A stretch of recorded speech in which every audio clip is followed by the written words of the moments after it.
बिस्मिल्लाहिर्रहमानिर्रहीम। अस्सलाम वालेकुम नाज़रीन, एक नए व्लॉग के साथ आपकी खिदमत में हाजिर हैं। मैं मौजूद हूँ इस वक्त सुप्रीम कोर्ट ऑफ पाकिस्तान में, जहाँ पर अब से कुछ देर कबल ही एक इंतहाई हंगामा खेज समाअत हुई है। जनाब काजी फायज ईसा की सरबराही में 5 रुकनी लार्जर बेंच ने आज समाअत की है। पंजाब में इलेक्शन ट्रिब्यूनल से मुतालिक इलेक्शन कमीशन की उस अपील के ऊपर जो इलेक्शन कमीशन ने लाहौर हाई कोर्ट के फैसले के खिलाफ सुप्रीम कोर्ट में दायर कर रखी थी, इस समाअत के दौरान काफ़ी कुछ हुआ है नाज़रीन। सबसे पहले तो आपको बता दें, जो कंक्लूजन है वो ये है कि आज की इस समाअत के बाद अदालत ने अब इलेक्शन ट्रिब्यूनल के मामले पर अपना फैसला महफूज किया है और साथ ये भी कहा है कि ये फैसला आज अनाउंस नहीं किया जाएगा, मगर साथ साथ इलेक्शन कमीशन को ये भी हिदायत कर दी कि इलेक्शन ट्रिब्यूनल्स की तश्कील का जो प्रोसेस है, जो अमल है, उसको फौरी तौर पर शुरू किया जाए, उसमें ताख़ीर नहीं होनी चाहिए। जो मुमकिन तौर पर इस केस का फ़ैसला है वो यही है, क्योंकि जो इलेक्शन कमीशन है और लाहौर हाई कोर्ट की चीफ़ जस्टिस हैं, उनके दरमियान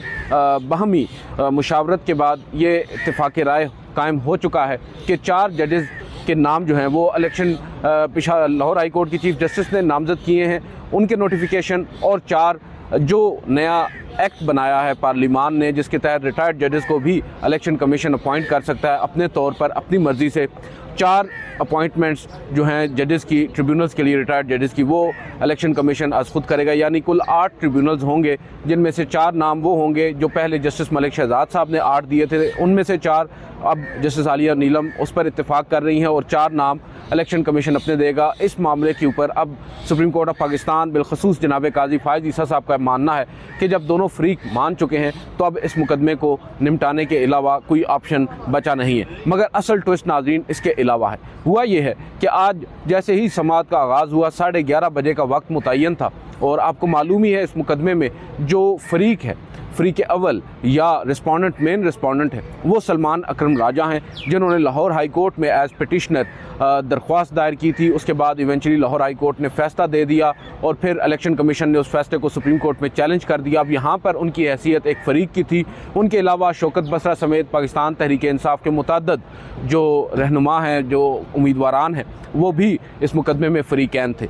दिलचस्प बात यह है कि आज समाअत के आगाज़ से कबल ही जैसे ही वकला पाकिस्तान तहरीक इंसाफ के सुप्रीम कोर्ट में पहुँचे, बिलखसूस हामिद खान साहब, तो मैंने उनसे ये इस्तफसार किया कि क्या आप आज जस्टिस काजी फायज ईसा साहब पर एतराज़ आयद करेंगे। उस पर उन्होंने इस बात में सर हिलाया, मगर इस बात की 100% उन्होंने ये कहा कि ये हम कमरा अदालत में आपको बताएंगे, और उन्होंने बहरहाल ये ज़रूर कहा कि उन्हें काजी फायज ईसा साहब पर एतराज़ है, बल्कि यहाँ तक मायूसी अगर आप कहें उनके चेहरे पर आया थी जनाब काजी फायज ईसा साहब का जो कंडक्ट गुज़िश्ता 1 साल से हामिद खान साहब, क्योंकि उनके पुराने दोस्त भी रह चुके हैं और काफ़ी हद तक दौराने चीफ जस्टिस काजी फायज ईसा साहब का दिफा भी करते रहे हैं, अपनी पार्टी के अंदर तनकीद का सामना भी करते रहे हैं कि क्यों कर जनाब हामिद खान साहब काजी फायज ईसा साहब पर एतराज़ आयद करने नहीं देते पाकिस्तान तहरीक इंसाफ को। आज वो हामिद खान साहब ये कहने पर मजबूर हो गए कि हम तो अपने गुनाहों की जो है वो तलाफ़ी कर रहे हैं। और उसके अलावा आज पहली दफ़ा फिर हमने देखा कि हामिद खान साहब ने ख़ुद जनाब काजी फायज ईसा साहब के ऊपर कमरा अदालत में एतराज़ आयद किया। नतीजतन क्या हुआ कि हामिद खान साहब को नाराज़ होकर वॉकआउट करके कमरा अदालत से बाहर जाना पड़ा। ये एक पूरा एपिसोड हुआ है। इसके अलावा आज जमाल खान मंदोखेल साहब भी बड़े बढ़ चढ़ कर बात कर रहे थे। वो भी ये कह रहे थे कि उनसे मुतालिक गलत खबरें चलाई गई, तासुर ये दिया गया कि मेरी वजह से मुकदमे की समाअत मौखर की जा रही है, जबकि हकीकत ऐसी नहीं है। आपके अपने वकील हामिद खान साहब जो हैं, उन्होंने जो आप कह सकते हैं एडजर्नमेंट जो है उसकी दरख्वास्त दायर कर रखी थी, उस बेस के ऊपर ये सब हुआ, जबकि हकीकत इसके भी बरअक्स है। वो भी आपके साथ शेयर करेंगे।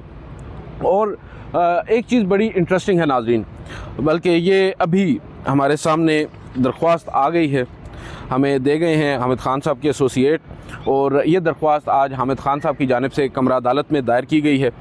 इसमें अगर आप कहें तो मैं पहले थोड़ा सा केस के ऊपर बात कर लेता हूँ, इसके बाद इसके ऊपर आते हैं, इस दरख्वास्त के ऊपर जो हामिद खान साहब ने आज सुप्रीम कोर्ट में दरख्वास्त दायर की। मैं जमाल खान मंदोखेल साहब की बात कर रहा था। आज उन्होंने भी अपना मौक़िफ़ यहाँ पर वाज़े करने की कोशिश की, क्लैरिफिकेशन करने की कोशिश की, जिसके ऊपर हिज़्ब तौफ़ीक जनाब काजी फायज ईसा साहब ने भी अपना तड़का डाला। और इंतहाई मादरत के साथ मेरी हमेशा ये कोशिश रही है कि जो एहतराम है उसका जो उसके दायरे में रह कर ही बात की जाए, मगर बदकिस्मती इस बात की है कि जनाब काजी फायज ईसा साहब जो हैं वो अब हमें नहीं चाहते कि हम उनका एहतराम करें। माजरत के साथ, हम जिस कदर हो सकता है तनकीद करना तो हमारा हक़ है, अगर हम तनकीद ना करें तो फिर हम अपने काम से जस्टिस नहीं कर रहे। मगर इखलाकियात का दामन छोड़कर अगर हम उनके ऊपर तनकीद करें या किसी मेलाफाइडी इंटेंट की बेस पर तनकीद करें तो उनके हमसे नाराज़ होना बनता है। लेकिन जिस तरीके से वो हमेशा हमें रिडिक्यूल कर रहे हैं गुज़िश्ता चंद माह से, और डॉलर ट्यूबर कहकर हमारी तज़हीक अपने तौर पर वो करने की कोशिश करते हैं, माज़रत के साथ कहूँगा कि वो हमें नहीं अपने आप को एक्सपोज़ कर रहे हैं। मैं ज़्यादा सख्त बातें कहना नहीं चाहता, लेकिन आज फिर उन्होंने एक मौके के ऊपर जब हमें जो जमाल बंदोखेल साहब उन्होंने कहा कि आपने सलमान अकरम राजा साहब आपने क्यों कर क्लैरिफिकेशन नहीं की कि ये जो ताख़ीर हो रही है मुकदमे की समाअत में ये मेरी वजह से नहीं हो रही, आपकी वजह से हो रही है। मैंने ये तासुर दिया गया कि मैं शायद मुकदमे से भाग रहा हूँ। तो उस पर चीफ जस्टिस काजी फाइज़ ईसा साहब बीच में आए, उन्होंने कहा कि आपने क्लैरिफिकेशन क्यों नहीं दी, और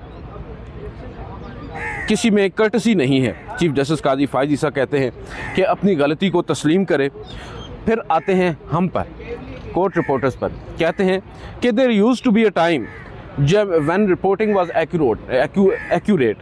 एक वक्त हुआ करता था जब कोर्ट रिपोर्टिंग जो है वो दुरुस्त हुआ करती थी। Now it's all about collecting dollars. मगर अब ये सिर्फ ये महज जो है वो डॉलर्स इकट्ठा करने के लिए की जा रही है। और एक मरतबा फिर उन्होंने आज जो है हम पर निशाना अपना बांधा है।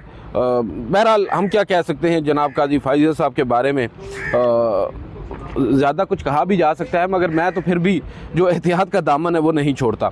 अब आते हैं नाज़रीन आज की समाअत के ऊपर। एक मौके के ऊपर मैं आपको ये बता दूं कि अकील अब्बासी साहब जो कि सिंध हाई कोर्ट के चीफ जस्टिस थे और हाल ही में एलिवेट होकर आए हैं सुप्रीम कोर्ट में, और उन्होंने इसी मुकदमे में पहले एक दफ़ा इख्तिलाफी नोट भी लिखा है काजी फाइज़ ईसा साहब के ख़िलाफ़, और आज फिर वो उन्होंने कुछ ऑब्जर्वेशंस दी हैं। एक मौके पर उन्होंने कहा है कि मालूम नहीं क्यों कर इलेक्शन कमीशन जो है सर्टेन जजेस, कुछ जजेस के हवाले से इतना ज़्यादा सेंसिटिव है, इतना ज़्यादा हसास है।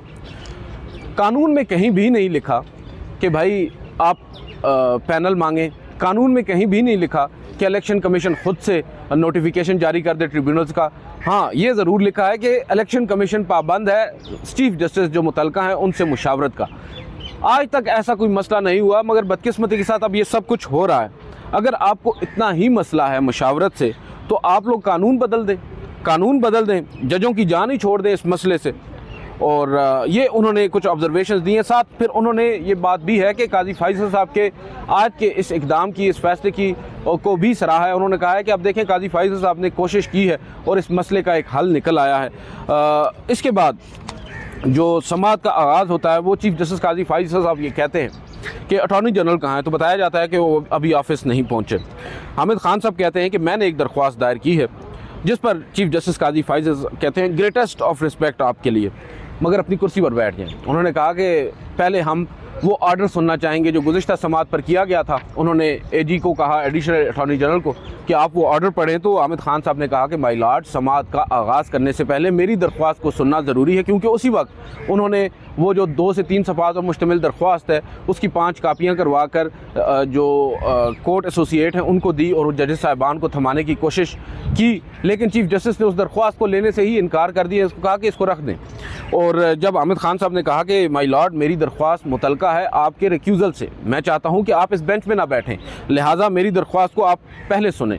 उस पर जो चीफ जस्टिस ऑफ पाकिस्तान का रिस्पॉन्स था, क्योंकि नाज़रीन अब ये बात आप ज़हन में रखें कि वो हामिद खान है, वो ना कोई सलमान अकरम राजा हैं, ना वो कोई और जूनियर वकील हैं। सलमान अकरम राजा तो खैर सीनियर एडवोकेट हैं, लेकिन कोई जूनियर वकील भी नहीं है। और हामिद खान साहब के बारे में हमेशा ये बात कही जाती रही है कि वो काजी फाइज़ ईसा साहब के वकील तो खैर माजी में रह चुके हैं, मगर ओवरऑल पाकिस्तान तहरीक इंसाफ जब उनके ख़िलाफ़ कोई सख्त फैसला करती है, रिक्यूज़ल सॉर्ट करने की बात करती है, तो हामिद खान साहब उसकी मुखालफत करते हैं। और आज वही हामिद खान साहब जब खुद रिक्यूज़ल सॉर्ट करने आए तो काजी फाइज़ ईसा साहब का उनके अगेंस्ट जो रवैया है वो आप देख लें। वो ये कहते हैं कि मैं रिक्यूज़ल आपकी दरख्वास्त नहीं सुन रहा, आप ख़ुद को रिक्यूज़ करना चाहते हैं तो कर लें। उसके बाद हुआ ये कि हामिद खान साहब क्योंकि इज़्ज़तदार आदमी हैं, उन्होंने अपनी नशिस्त पर बैठने की बजाय कमरा अदालत से वाकआउट का फ़ैसला किया और एहतजाजन कमरा अदालत से बाहर निकल आए। इतनी कर्टसी भी चीफ जस्टिस काजी फाइज़ साहब की जानिब से नहीं दिखाई गई कि उन्हें रोकते या उनसे कहते कि हम आपकी दरख्वास्त को थोड़ी देर के बाद सुन लेंगे। उन्हें जाने दिया गया, उन्हें रोका नहीं गया। उसके ऊपर हमने देखा कमरा अदालत में बैठे बहुत से जो सीनियर वकला थे वो भी काफ़ी ज़्यादा नालां हुए, परेशान हुए कि ये क्या तरीक़ाकार है, एक सीनियर कौंसल को इस तरह आपने नाराज़ किया है और महज इस बुनियाद पर कि उन्होंने आपका रिक्यूज़ल सॉर्ट किया था। आपने रिक्यूज़ नहीं करना, ये आपका इख्तियार है, मगर किसी को रिडिक्यूल करने का भी आपको कोई हक हासिल नहीं है। उसके बाद फिर एक लेक्चर आता है, वो कहते हैं कि country needs stability when they have agreed, यानी जब लाहौर हाई कोर्ट की चीफ जस्टिस साहिबा जस्टिस आलिया नीलम और इलेक्शन कमीशन मुत्तफिक हैं तो इस मामले को अब निपटा देना चाहिए। हमने फिर यहाँ पर उन्होंने आज फिर 8 फरवरी के इंतखाबात का क्रेडिट भी लिया, जैसे हमने इंतखाबात का मामला जो है उसको रिजॉल्व करवाया था और आपको इलेक्शन कमीशन के वकील को मुखातिब करते हुए कहा कि लास्ट टाइम हमने आपको कहा था कि आप प्रेसिडेंसी जाएं और इस दफ़ा हमने आपको कहा कि आप chief justice Lahore high court के पास जाएं। मैं ये कहता हूँ, चीफ जस्टिस कहते हैं, मैं ये कहता हूँ कि रिस्पेक्ट द इंस्टीट्यूशंस, इदारों का एहतराम करें, लेट इंस्टीट्यूशंस फंक्शन, इदारों को अपना काम करने दें, रिजॉल्व नॉट एग्रीवेट। उसके बाद वो कहते हैं कि इलेक्शन कमीशन को कि आपको तो चाहिए था पहले चले जाते इलेक्शन कमीशन सेक्रेटरी वो चीफ जस्टिस के पास। और फिर उन्होंने कहा कि हम चाहते हैं कि ट्रिब्यूनल्स जो हैं वो फाल हों, जल्द अपना काम करें और कानून के मुताबिक जो 180 दिनों के अंदर इलेक्शन ट्रिब्यूनल्स हैं वो अपना काम मुकम्मल करें। जमाल खान मंदोखेल ने पूछा कि कब नोटिफाई कर रहे हैं, तो बताया गया कि जल्द ही नोटिफाई हो जाएगी। फिर चीफ जस्टिस काजी फाइज़ साहब ने कहा कि पार्लिमान की मुद्दत आइन में मुतय्यन है। फिर उन्होंने यहाँ पर कासिम सूरी साहब के ऊपर भी अपने हाथ साफ़ किए। उन्होंने कहा कि एक डिप्टी स्पीकर कासिम सूरी साहब थे जिन्होंने एक ऐसी रूलिंग दी थी जिसके बारे में मैं तो उस बेंच में नहीं था, मगर एक जज ने कहा था कि वो ट्रीज़न किया है डिप्टी स्पीकर कासिम सूरी साहब ने। वो भी अब सुना है अंडरग्राउंड चले गए हैं और बेसिकली इस कॉन्टेक्स्ट में वो बात हो रही थी कि स्टे के ऊपर फिर कई जो लोग हैं वो पार्लिमान में बैठे रहते हैं और कासिम सूरी साहब वाज वन ऑफ दोज जिनकी अभी भी दरख्वास्त जो है वो सुप्रीम कोर्ट में पेंडिंग है। और यहाँ पर उसके अलावा चीफ जस्टिस काजी फाइज़ साहब ये कहते हैं कि आइन के भी कोई तकाजे हैं। आइन ये किताब है, उन्होंने हाथ में किताब उठाकर कहा ये किताब है जिसको कोई पढ़ता नहीं है। जमाल मंदोखेल ने कहा चीफ जस्टिस जो है वो कोई मामूली आदमी है। जब चीफ जस्टिस ने 4 नाम भिजवा दिए हैं, जब चीफ जस्टिस ने नाम भिजवा दिए हैं तो फिर इलेक्शन कमीशन ने अपने इख्तियारात से तजावुज़ क्यों किया है उन नामों को मुस्तरद करके? क्या इलेक्शन कमीशन ख़ुद को सुप्रीम जुडिशल काउंसिल से ऊपर समझता है जो जजेस के हवाले से ये तय करता है कि ये जज दुरुस्त है या नहीं? इलेक्शन कमीशन को इस पोजीशन में किसने डाला है? और उसके बाद चीफ जस्टिस काजी फाइज़ ने कहा कि एज सून एज पॉसिबल इन ट्रिब्यूनल्स को अपना काम शुरू करना चाहिए। फिर जस्टिस जमाल खान मंदोखेल कहते हैं कि मैं यहाँ पर एक बात कहना चाहूँगा। उन्होंने जमाल मंदोखेल से कहा कि मेरे मुतालिक बात की गई कि मेरी वजह से इस मुकदमे में ताख़ीर हुई है। अब जमाल खान मंदोखेल साहब ये बात कर रहे हैं, उनके इस बुनियादी जो कंटेंशन है वो ये है क्योंकि हामिद खान साहब की एक एडजमेंट की दरख्वास्त आई थी। वो ये कहते हैं कि उनकी एडजमेंट की दरख्वास्त की वजह से ये मुकदमा मुकर्रर नहीं हुआ। मगर फिर एक चीज़ बड़ी इंटरेस्टिंग है नाजरीन, एडजमेंट की दरख्वास्त जो थी वो 7 सितंबर तक थी और जो दरख्वास्त आप कह सकते हैं सुप्रीम कोर्ट ने मुकदमा जो है 7 सितंबर से तकरीबन 15 दिन पहले समाअत के लिए मुकर्रर कर दिया। और जैसे ही मुकर्रर किया उससे अगले रोज़ एक डी लिस्टिंग का नोटिफिकेशन आया सुप्रीम कोर्ट की वेबसाइट पे। उस डी लिस्टिंग के नोटिफिकेशन के ऊपर ये वाज़ेह तौर पर लिखा हुआ था कि जस्टिस जमाल खान मंदोखेल साहब की अदम दस्तयाबी के बायस 21 तारीख को तयशुदा समाअत नहीं हो सकेगी। और अब ये बात यहाँ पर आज वकील साहब ने नहीं की, मगर मुझे बड़ी हैरानगी हुई है कि जस्टिस जमाल खान मंदोखेल साहब के हवाले से सुप्रीम कोर्ट की वेबसाइट पर यह मेंशन था कि उनकी अदम दस्तयाबी के बायस वो समाअत नहीं हो सकी। मगर अब मुझे नहीं मालूम कि वो क्यों कर चुप रहे हैं जिस हामिद खान साहब की उस एडजमेंट की दरख्वास्त के ऊपर, जो कि ऑलरेडी रिकॉर्ड के ऊपर मौजूद थी। मगर उस रोज़ जो समाअत मौखर की गई थी वो हामिद खान साहब की अदम दस्तयाबी के बायस नहीं बल्कि जमाल खान मंदोखेल साहब की अदम दस्तयाबी के बायस की गई थी। गालबन उनके चचा का इंतकाल हुआ था, ये मैंने उनके फैमिली से पता भी करवाया था। और फिर बहरहाल जनाब काजी फाइज साहब को एक और मौका मिल गया सहाफ़ियों पर अपना हाथ साफ करने का। एक और नाज़रीन बड़ा इंटरेस्टिंग इंस्टेंस हुआ है आज दौरान समाअत। चीफ जस्टिस काजी फाइज ईसा साहब एज़ यूजुअल आइन के ऊपर लेक्चर दे रहे थे जब, तो एक मौके पर वो ये कहते हैं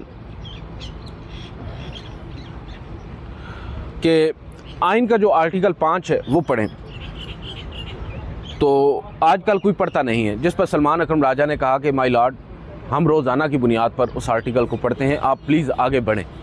और फिर वो ये कहते हैं अब आप गंद करवाना चाहते हैं। चीफ जस्टिस काजी फाइज साहब कहते हैं सलमान अकरम राजा को कि अब आप गंद करवाना चाहते हैं। आपको याद होगा, अगर आप यही बात करना चाहते हैं तो मैं आपको एक बात याद कराता हूं कि एक मौके के ऊपर एक जो रजिस्ट्रार ऑफिस है सुप्रीम कोर्ट का, उसने सुप्रीम कोर्ट के ही एक फ़ैसले को अंडू कर दिया था। ये हवाला दे रहे हैं अपने उस फैसले का जो इन्होंने जस्टिस उमर बंदयाल साहब के दौर में दिया था एज सीनियर प्यून जज। 2-1 से वो फैसला आया था और वो फैसला ये था कि आइन के आर्टिकल 184(3) के तहत जितने भी मुकदमात उस वक्त सुप्रीम कोर्ट में चल रहे थे उन पर समाअत को रोक दिया जाए, जिस पर रजिस्ट्रार ऑफिस की जानिब से एक सर्कुलर जारी कर उस फैसले को गैर मौसर कर दिया गया था। बाद अज़ां जस्टिस काजी फाइज साहब ने उस रजिस्ट्रार ऑफिस के सर्कुलर की बेस के ऊपर उसी रजिस्ट्रार ऑफिस का न सिर्फ इस्तीफ़ा मांगा था बल्कि उन्हें रिपोर्ट करने का भी कह दिया था, जिन्हें बाद अज़ां जस्टिस उमर बंदयाल ने जाने से रोक लिया था। और फिर जस्टिस इजाजुल हसन की सरबराही में 6 रुकनी लार्जर बेंच बिठाकर जस्टिस काजी फाइज साहब के उस 184(3) वाले फैसले को अंडू करवा दिया था, रिकॉल करवा दिया था। तो यहाँ पर ये उसका भी शिकवा कर रहे हैं। और फिर चीफ जस्टिस काजी फाइज साहब ये कहते हैं, अब ये बड़ा इंटरेस्टिंग है नाज़रीन। चीफ जस्टिस काजी फाइज साहब कहते हैं, जहाँ पर मैं ये कहूँगा कि आज सलमान अकरम राजा साहब जो कि बड़े धीमे मिजाज की शख्सियत रखते हैं, उन्होंने चीफ जस्टिस काजी फाइज साहब की भी क्लास ले ली। कहते हैं कि I swear to abide by the constitution and the law.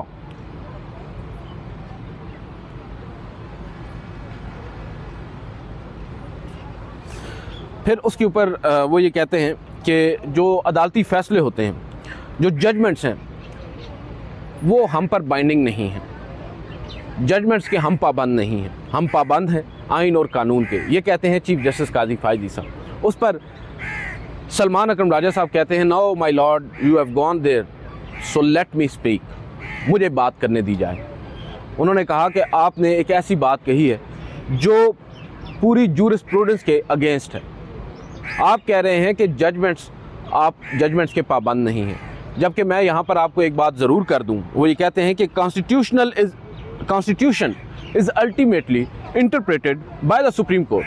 आइन को ultimately supreme court of Pakistan interpret करता है अपनी जजमेंट्स की सूरत में, और जब तक वो जजमेंट तब्दील नहीं हो जाती या उस जजमेंट से बेहतर कोई जजमेंट नहीं आ जाती, वो जजमेंट उसके ऊपर जो अमल दरामद है वो यकीनी बनाना होता है। उस जजमेंट को, वो जजमेंट हम सब पर बाइंडिंग होती है, आप पर बाइंडिंग होती है। जो आप बात कर रहे हैं कि judgments supreme court of Pakistan पर बाइंडिंग नहीं है, अगर हम इसकी तरफ जाएंगे तो it will lead us to chaos. इससे एक इजहान किसी कैफियत पैदा हो जाएगी अगर हम सिर्फ इस आर्गूमेंट को ही आपके मान लें कि भाई जजमेंट्स का तो हम पर कोई वो इतलाक़ नहीं है या जजमेंट्स के हम पाबंद नहीं हैं, क्योंकि जजमेंट्स जो हैं वो आइन की तशरीह करती हैं, और जजमेंट्स आइन की जब तशरीह करती हैं तो ऑब्वियसली वो शक्ल इख्तियार कर जाती हैं उसी आइन की, और आइन में रिप्रोड्यूस किया जाता है उन जजमेंट्स को। जैसा कि आपको याद होगा 99 जो अल जहाद ट्रस्ट की जजमेंट है उसका आज भी रेफरेंस दिया जाता है। 63A जजमेंट जो है उसमें आइन को बहुत से लोग समझते हैं कि रीराइट किया गया, उसके हवाले से आपने रिव्यू लगाया है। उस जजमेंट को जब सुप्रीम कोर्ट ऑफ पाकिस्तान ने रेंडर किया, यानी आइन के आर्टिकल 63A की तशरीह की, तो उसके ऊपर अमल पैरा हुआ गया, ना कि उस आइन के आर्टिकल 63A के तहत जो उस वक्त आइन में मौजूद था, बल्कि जो आइन की तशरीह आइन के आर्टिकल 63A की गई उस फैसले के ऊपर अमल किया गया। अब उस फैसले को अगर तब्दील किया जाता है तो वो अलग बात है। तो यहाँ पर जैसे जो सलमान अकरम राजा साहब हैं, उनका जो अंदाज़े बयान था बड़ा कंपोज था, और उन्होंने बड़े दुरुस्त अंदाज में, नपे तोले अंदाज में काजी फाइज साहब को एक तरह से आईना दिखाया है कि माय लॉर्ड अब बिल्कुल ऐसे भी ना करें कि जहां आपका दिल चाहे आप जो बात कह दें, आपसे कोई पूछे भी नहीं, आप जो बात कर रहे हैं इसका तो कोई बेस ही नहीं बनती। जिस पर बाद हमने देखा कि काजी फाइज साहब को बाकायदा तौर पर फेस हमने देखा उनको कि उन्हें सुबकी का सामना हुआ और बाद अज़ान नाराज़ होकर कहने लगे कि मैं तो बात ही नहीं करता, आप खुद ही बात कर लें, मैं नहीं सुनता आपको, आपने जो कहना है आप कह लें, हम सवाल आपसे नहीं करते। एक मौके के ऊपर फिर अमीर भट्टी साहब पर भी हाथ साफ किया गया। कहा गया कि फ़र्ज़ करें एक जज हो, उसका एक करीबी रिश्तेदार सियासतदान हो, क्या उसे ट्रिब्यूनल्स के लिए जजेस का तकर्रुर करना चाहिए? अब ये बहुत से लोग समझते हैं कि जस्टिस अमीर भट्टी जो फॉर्मर चीफ जस्टिस थे लाहौर हाई कोर्ट के, उनके हवाले से बात की गई क्योंकि उनके एक दामाद थे गालिबन जिनका ताल्लुक पाकिस्तान तहरीक इंसाफ से था और उन्होंने कुछ ट्रिब्यूनल्स भी कायम किए थे। और फिर जस्टिस शहजाद मलिक साहब के हवाले से भी एक ऑब्जर्वेशन बड़ी अहम आई है। जस्टिस शहजाद मलिक साहब के हवाले से जो जस्टिस जमाल खान मंदोखेल हैं, उन्होंने नाम तो नहीं लिया मगर बार बार वो ये बात कहते रहे, समझाते रहे सलमान अकरम राजा साहब को कि आप उस तरफ ना जाएं, उस अदालती फैसले की तरफ ना जाएं, क्योंकि फिर हमसे कुछ ऑब्जर्वेशंस आपको सुनना पड़ेंगी जो मुनासिब नहीं होंगी। और उन्होंने कहा कि अब आप अगर मुझे मजबूर कर रहे हैं तो आपसे एक सवाल करता हूं कि क्या लाहौर हाई कोर्ट ने ख़ुद से जो जजेस का नोटिफिकेशन किया वो दुरुस्त था? तो सलमान अकरम राजा ने कहा कि बिल्कुल नहीं। तो जज साहब ने कहा कि देखिए यही बात हम कह रहे हैं कि हमसे ऐसी कोई ऑब्जर्वेशन ना दिलवाएं, ना लाहौर हाई कोर्ट का वो नोटिफिकेशन दुरुस्त था, ना ही इलेक्शन कमीशन का ख़ुद से इलेक्शन ट्रिब्यूनल्स की तश्कील का नोटिफिकेशन दुरुस्त था, तो हमें उस तरफ नहीं जाना चाहिए। बहरहाल इवेंचुअली अब नाजरीन हुआ ये है कि अदालत ने इस मुकदमे पर अपना फ़ैसला महफूज कर लिया है। अब देखते हैं इस मुकदमे पर समाअत तो अब नहीं होती। खैर इस मुकदमे का फ़ैसला कब आता है? चीफ जस्टिस ने कहा है कि आज तो फ़ैसला नहीं आ रहा, मगर जो फ़ैसला on the face of it नज़र आ रहा है वो यही है कि इलेक्शन ट्रिब्यूनल्स के मामले पर जो इत्तेफाक राय कायम हो गया है chief justice Lahore high court और इलेक्शन कमीशन के दरमियान, उसी तर्ज पर अब इलेक्शन ट्रिब्यूनल्स कायम किए जाएंगे। हाँ, जहाँ तक ताल्लुक़ है लाहौर हाई कोर्ट का फ़ैसला बरकरार रखने का या उसे सेटिसाइड करने का या उस फैसले को छेड़े बगैर इस मुकदमे को डिस्पोज ऑफ करने का, ये तो हमें मालूम होगा इस जजमेंट में जो आज महफूज की गई है। उम्मीद है वीडियो आपको पसंद आई होगी। आज की इस वीडियो से इतना ही, इजाज़त दीजिए। अल्लाह हाफ़िज़।